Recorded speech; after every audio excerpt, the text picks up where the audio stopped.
ఆంధ్రప్రదేశ్కు ప్రత్యేక హోదా తీసుకుని రావడంలో పాలకపక్ష నాయకులు వైఫల్యం చెందారని కాంగ్రెస్ పార్టీ జిల్లా అధ్యక్షులు డాక్టర్ చిలుకోటి పాండురంగారావు అన్నారు. కాకినాడలోని జిల్లా కాంగ్రెస్ పార్టీ కార్యాలయం బయట రాష్ట్ర కాంగ్రెస్ పార్టీ అధ్యక్షురాలు వైఎస్ షర్మిల ఆంధ్రప్రదేశ్ రాష్ట్రానికి ప్రత్యేక హోదా కోసం ఢిల్లీలో చేపట్టిన రిలే దీక్షకు మద్దతుగా కాకినాడలో జిల్లా కాంగ్రెస్ అధ్యక్షులు డాక్టర్ పాండురంగారావు ఆధ్వర్యంలో నిరసన దీక్షలను పార్టీ శ్రేణులు చేపట్టారు.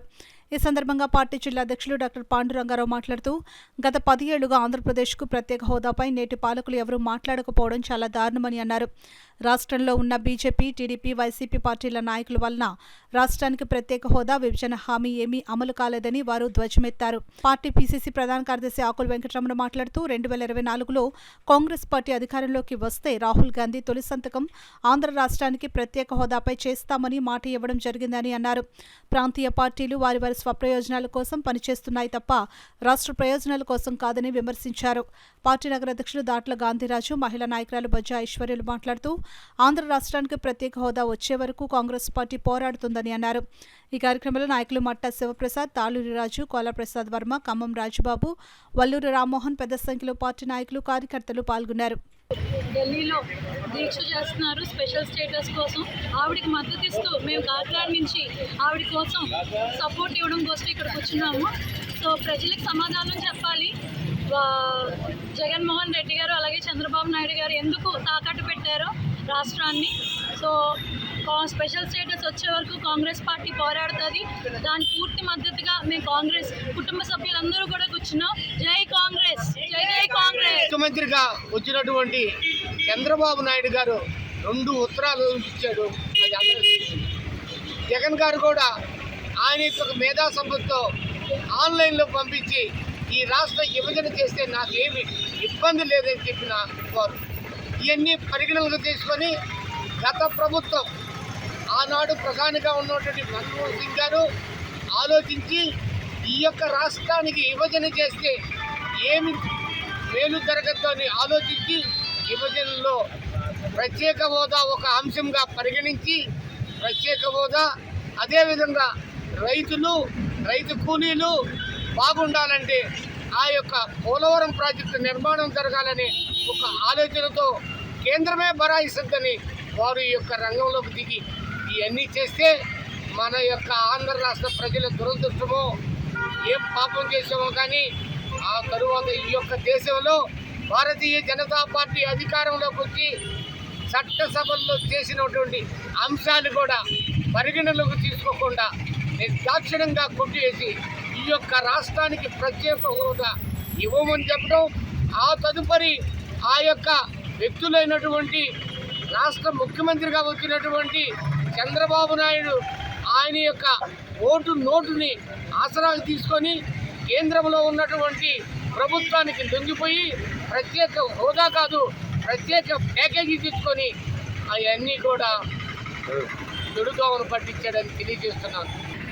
మన్మోహన్ సింగ్ గారు ఒక చట్టాన్ని తయారు చేస్తే ఆ తర్వాత అధికారంలోకి వచ్చినటువంటి భారతీయ జనతా పార్టీ ఆ యొక్క చట్టాన్ని తుంగలోకి తొక్కి గడిచినటువంటి 10 సంవత్సరాలుగా ఈ రాష్ట్రంలో అధికారంలో ఉన్నటువంటి ప్రభుత్వాలను కానీ అధికారంలో ఉన్నటువంటి పార్లమెంట్ ఈ రాష్ట్రం నుంచి ఎన్నుకోబడినటువంటి పార్లమెంటు సభ్యుల్ని ఒక సన్నాసులుగా చేసి కనీసం ఏమాత్రం కూడా ఈ రాష్ట్రానికి ప్రయోజనం లేనటువంటి అంశాలు చేస్తూ ఉన్నారు.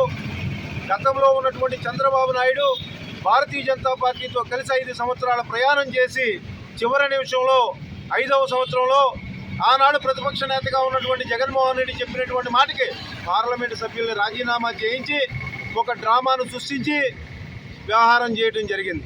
ఆ తర్వాత అధికారంలోకి వచ్చినటువంటి జగన్మోహన్ రెడ్డి గడిచినటువంటి 5 సంవత్సరాలుగా ఈ రాష్ట్రంలో ఉన్నటువంటి విభజనకు సంబంధించినటువంటి ప్రత్యేక హోదాకు సంబంధించినటువంటి ఏ అంశాన్ని కూడా వాళ్ళకు సంబంధించినటువంటి పార్లమెంటు సభ్యులు పార్లమెంటులో లేవనెత్తకుండా నేడు కేవలం అధికారమే పరమావధిగా భావించి ఈరోజు ఆంధ్రప్రదేశ్ రాష్ట్రంలో విభజన తర్వాత ప్రత్యేక హోదా రాక అనేక రకాలైనటువంటి ఇబ్బందులు ఈ రాష్ట్రంలో ఉన్నటువంటి ప్రజలు ఇబ్బంది పడతా ఉన్నారు. రాజధాని లేనటువంటి రాష్ట్రం ఈ దేశంలో ఈ ప్రపంచంలో ఏదైనా ఉంది అనంటే అది కేవలం ఆంధ్రప్రదేశ్ రాష్ట్రం మాత్రమే.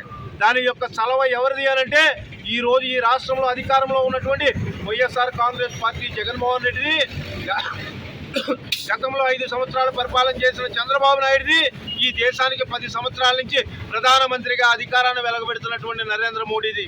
తక్షణమే విభజన హామీలు అమలు చేయాలని చెప్పి కోరుతూ మేము ఈరోజు షర్మిల గారికి మద్దతుగా ఈ దీక్ష చేయడం. మరి ఆ దీక్షకు సంఘీభావంగా ఈరోజు జిల్లా అధ్యక్షులు డాక్టర్ పాండురంగారావు గారి ఆధ్వర్యంలో మరి కాకినాడ జిల్లా కాంగ్రెస్ పార్టీ కార్యాలయం ఎదురుగా ఈ దీక్ష చేపట్టడం జరుగుతుంది. మేము ఈరోజు దీక్ష ఎందుకు చేపట్టామని మరి ఈరోజు ఈ సందర్భంగా చెప్తున్నామంటే, గతంలో కాంగ్రెస్ పార్టీ రాష్ట్ర విభజన జరిగిన తర్వాత 17 అంశాలు మరి యాక్ట్లో పొందుపరచడం జరిగింది. అలాగే ప్రత్యేక హోదా. మరి గతంలో తెలుగుదేశం పార్టీ అధికారంలోకి వచ్చింది, జగన్మోహన్ రెడ్డి గారు ఇప్పుడు అధికారంలో, బీజేపీ పార్టీ అధికారంలోకి వచ్చింది. ఈ 3 పార్టీల వల్ల ఈ రాష్ట్రానికి ఎటువంటి ఉపకారం లేదు, ప్రయోజనం కూడా లేదు. ఎందుకంటే బీజేపీకి మాత్రం ఒకటి తెలుసు, ఉమ్మడి రాష్ట్రంగా ఉన్నటువంటి ఇప్పుడు తెలంగాణ అవ్వచ్చు, ఈ ఆంధ్రప్రదేశ్ అవ్వచ్చు, బీజేపీకి ఎటువంటి మనుగడ లేదు. అలాగే తెలుగుదేశం పార్టీ, వైఎస్ఆర్సీపీ పార్టీ బీజేపీకి మద్దతుగా మరి వ్యవహరిస్తున్న తీరు చూస్తుంటే ఈ రాష్ట్ర ప్రజలందరూ కూడా చాలా తీవ్ర ఆందోళనతో ఉన్నారు. మేము ఈ కాంగ్రెస్ పార్టీ నుంచి ఒకటే చెప్తున్నాం, 2024లో రాహుల్ గాంధీ గారు ప్రధానమంత్రి అయితే ఈ రాష్ట్రానికి ప్రత్యేక హోదా తొలి సందర్భమని చెప్పడం జరిగింది. అలాగే ఏపీ రీఆర్గనైజేషన్లో యాక్ట్లో పొందుపరిచిన అంశాలన్నీ కూడా ఇంప్లిమెంట్ చేస్తానని మరి ఆ రోజు జోడో యాత్రలో కూడా చెప్పడం జరిగింది. మేము కాంగ్రెస్ పార్టీ నుంచి రాష్ట్ర ప్రజలకు ఒకటే చెప్తున్నాం, ఈ ప్రాంతీయ పార్టీలు, ఈ రీజనల్ పార్టీలు వాళ్ళ సొంత ప్రయోజనాల కోసమే పనిచేస్తాయి తప్పిస్తే ఈ రాష్ట్ర ప్రజల ప్రయోజనాల కోసం పనిచేయదని, మరలా కాంగ్రెస్ పార్టీతోనే ఈ దేశానికైనా ఈ రాష్ట్రానికైనా మంచి జరుగుతుందని ఈ సందర్భంగా